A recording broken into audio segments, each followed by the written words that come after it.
अपना एक लाइन याद रखो, मेरा स्कोर ये है, अपना स्कोर लिख लेना, सिलेक्शन होगा यस। अपना स्कोर जो भी है उसको लिख दो और भूल जाओ। इसके बाद याद मत रखना आपका स्कोर क्या, मैंने इसलिए फिल इन द ब्लैंक्स रखा है आपके पास। अपना स्कोर लिखो और भूल जाओ उसे कि क्या है वो, क्योंकि आपको वो मैटर नहीं करता, वो जा लिया, वो स्कोर आपका जा चुका है। उसको देखोगे तो डर लगेगा, उसको छोड़ दो। दूसरी चीज क्या है, कॉन्फिडेंस कैसे लाएं बेटा, सेल्फ बिलीफ। और कोई तरीका नहीं है सेल्फ बिलीफ के अलावा।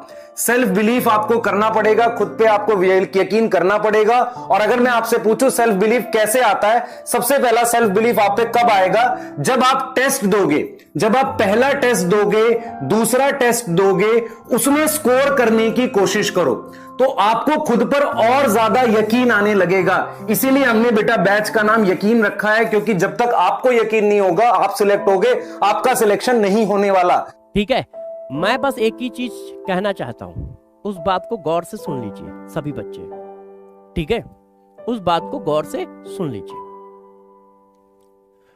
लोग गूगल पर सर्च आपको तभी करेंगे, लोग गूगल पर सर्च आपको तभी करेंगे जब आपकी रगों में खून नहीं, नीट सिलेक्शन का जोश दौड़ रहा होगा, या नीट सिलेक्शन का क्या दौड़ रहा होगा, ठीक है, जोश दौड़ रहा होगा। तभी आपको डॉक्टर बनोगे, तभी लोग गूगल पे आपको सर्च करेंगे।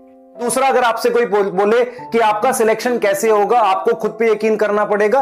यकीन आना कब स्टार्ट होता है, पहले कुछ टेस्ट के थ्रू आना स्टार्ट होता है, फिर आप कंबाइंड टेस्ट में स्कोर लाते हो, धीरे धीरे पेपर सॉल्व करते हो, वो यकीन बढ़ता जाता है। तो हमें क्या करना है बेटा, सिर्फ यकीन करना नहीं है, उसको धीरे धीरे बढ़ाना है और वो रिजल्ट में कन्वर्ट होगा।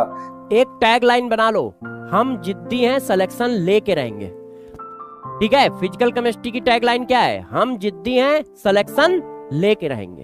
और जब तक सिलेक्शन नहीं होगा तब तक हम बैठेंगे नहीं। जब तक सिलेक्शन नहीं होगा तो हम ये नहीं देखेंगे कि हम सुंदर दिख रहे हैं कि कैसे दिख रहे हैं। जब तक सिलेक्शन नहीं होगा तो हम घोड़े वाला नॉल लगा के चलेंगे। ये घोड़े वाला जो होता है ना, घोड़ा हमेशा सामने देखता है तो उसके अगल बगल लगा दिए जाते हैं, जैसे डिस्ट्रैक्शन ना हो। क्यों?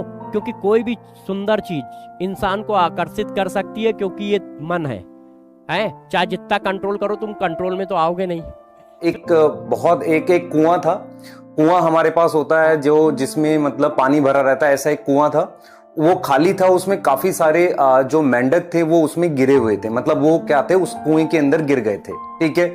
उनमें से एक दो जो मेंढक थे, उनमें से एक मेंढक जो था वो बहरा था। बहरा मतलब वो सुन नहीं सकता था, ठीक है? और उसमें से सारे मेंढक जो है वो कूद कूद के ऐसे बाहर आने की कोशिश करते थे। सब ट्राई करते थे कि हम कूद के बाहर आने की कोशिश करें, और एक भी मेंढक उसमें से बाहर निकल के नहीं आ पाता था। तो एक कुआं था जिसमें काफी सारे मेंढक थे, वो ट्राई करते थे बाहर कूद के आने की, कोई भी निकल नहीं पाता था। उनमें एक दो मेंढक थे जो थे वो क्या थे, बहरे थे, मतलब वो नहीं सुन पा रहे थे, ठीक है? अब क्या हुआ बेटा, जब मेंढक ट्राई करते थे तो जो बाहर कुएं के जो मेंढक होते थे वो कहते थे यार कूदो मत, कोई फायदा नहीं होने वाला है, आप निकल नहीं पाओगे।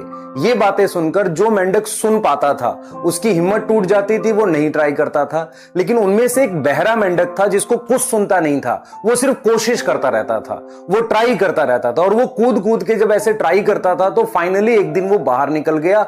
और मतलब जब वो बाहर निकला तो सबको बड़ा मतलब हैरानी हुई कि यार ये कैसे बाहर निकल गया। तो जब उन्होंने पूछा तो उसने बताया कि मैं तो बहरा हूं, मुझे तो कुछ सुनता नहीं था, मुझे तो ये लग रहा था कि तुम मुझे मोटिवेट कर रहे हो। तो यही चीज आपको करनी है इस आने वाले पूरे साल में। आपने बाकी लोगों की कोई बात नहीं सुननी, ना कोई आपको मोटिवेट करेगा, कुछ नहीं। आपने अपने आप को देखना है, सेल्फ मोटिवेटेड रहना और पूरे एफर्ट से पूरी जान लगा देनी है बैच में। क्या मेरी बात समझ में आ रही है? आप ऐसा मान लो कि आप बहरे हो, आप किसी की कोई बात नहीं सुन रहे हो, लोग डिमोटिवेटेड करेंगे, लोग बोलेंगे आपको कि आप नहीं कर सकते, पर आपने क्या करना है बेटा, पूरा एफर्ट लगा देना, पूरी जान लगा देनी है। आपने उनकी सुननी नहीं है। जब आप सक्सेसफुल हो जाएंगे तो बोलना यार तुम तो मोटिवेट कर रहे थे, कहां डिमोटिवेट कर रहे थे।